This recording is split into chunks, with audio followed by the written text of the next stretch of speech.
আমার সকল প্রিয় ছাত্রছাত্রীকে জানাই আমার চ্যানেলের তরফ থেকে স্বাগতম। তো স্টুডেন্ট, আজকে আমি আলোচনা করব তোমরা যারা কোচবিহার পঞ্চানন বর্মা ইউনিভার্সিটির আন্ডারে পড়াশোনা করছো, তোমাদের সিবিসিএস 6 সেমিস্টার স্টুডেন্ট যারা আছো, তোমাদের জিই এডুকেশনের আমি 15 মার্কের সাজেশান দিয়ে দিয়েছি।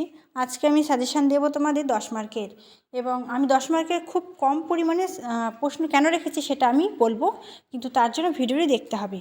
এবং আমি খুব তাড়াতাড়ি 5 মার্কের ভিডিও কিন্তু নিয়ে আসবো তোমাদের কাছে। তো তোমরা কিন্তু অবশ্যই ভিডিওটি শেষ পর্যন্ত দেখবে, এবং চ্যানেলে নতুন হয়ে থাকলে অবশ্যই আমাদের এই চ্যানেলটি সাবস্ক্রাইব করে পাশে থাকবে। তাহলে নিত্য নতুন ভিডিও তুমি সকলের আগে পেয়ে যাবে তোমার ফোনে। তো দেখো, আমি তোমাদের 15 মার্কের প্রশ্নের পরিমাণ একটু বেশি রেখেছি, তো সেখান থেকে তোমরা 10 মার্কের পেয়ে যাবে। আমি কিছু এক্সট্রা আরও দিচ্ছি 10 মার্কের জন্য, তো তার জন্য কিন্তু প্রশ্নের পরিমাণ কম রাখা হয়েছে। এর মধ্যে থেকে কিন্তু তোমরা কমন পাবে। দেখো, 1 নম্বরে বলছে পেশাদারি শিক্ষণ প্রক্রিয়ার বৈশিষ্ট্যগুলি আলোচনা করো। খুব ইম্পর্ট্যান্ট একটি প্রশ্ন।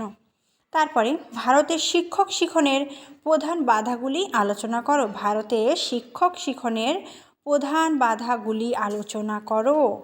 তারপর বলছে শিক্ষকতা একটি মহৎ পেশা, ব্যাখ্যা করো। এটা 5 মার্কের প্রশ্নের জন্যও আসতে পারে, আবার আমি 10 মার্কেও দিয়েছি, তো একটু বড় করে পড়লে কোনো অসুবিধে নেই, তুমি লিখতে পাবে 5 মার্কে আসলে।